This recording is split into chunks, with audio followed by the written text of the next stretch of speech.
Facilities తోటి సుమారుగా 100-125 కోట్ల రూపాయల కోసం ఒక దేశం కోసం ఆయన. పెందుర్తి నియోజకవర్గం పరిధిలో జీవీఎంసీ 10 వార్డుల్లో శాశ్వత అభివృద్ధి కార్యక్రమాలు ప్రారంభమయ్యాయి. ఎమ్మెల్యే పంచకర్ల రమేష్ బాబు, మేయర్ పీలా శ్రీనివాసరావు మాట్లాడుతూ పెద్ద చెరువు గట్టుపై వాకింగ్ ట్రాక్ జంక్షన్ నుంచి వరుణ్ మోటార్స్ వరకు 95 అడుగుల రోడ్డు విస్తరణ, పులగానే పాలెం వద్ద వర్షపు నీరు ప్రవహించే కాలువ వంటి పనులను 16 మార్చి 2026న ప్రారంభించారు.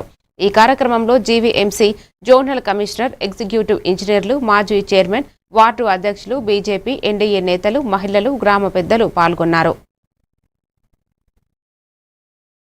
ప్రజలకి ఈ ప్రాంతంలో ఎవరు చూసినా నాకు ఫోన్ చేసి యూట్యూబ్లో కూడా విపరీతంగా లైకింగ్లు కొట్టింది ఏది అంటే ఈ చెరువు. ఆ చెరువుని బ్యూటిఫికేషన్ చేసి వాకింగ్ ట్రాక్ చేసి అంటే చాలామంది పదవుల్లోకి వస్తారు, కానీ ఉన్న పదవికి న్యాయం చేసి ఉన్న ప్రాంతానికి న్యాయం చేసే వ్యక్తులు చాలా అరుదుగా ఉంటారు. మరి అతి తక్కువ టైంలో 1 year కాలంలోనే ఈ విశాఖ జిల్లాలో, గ్రేటర్ విశాఖలో అన్ని వార్డుల్లో కూడా కోట్లాది రూపాయలు, 100 కోట్ల రూపాయలు ఖర్చు ఇలాంటి బ్యూటిఫికేషన్ పట్టుదలతో అనేక మంచి కార్యక్రమాలు చేశారు. మరి ఈ రోజు 10 కోట్ల రూపాయలు నిన్న మొన్న ప్రతిరోజు కూడా కార్యక్రమాలు.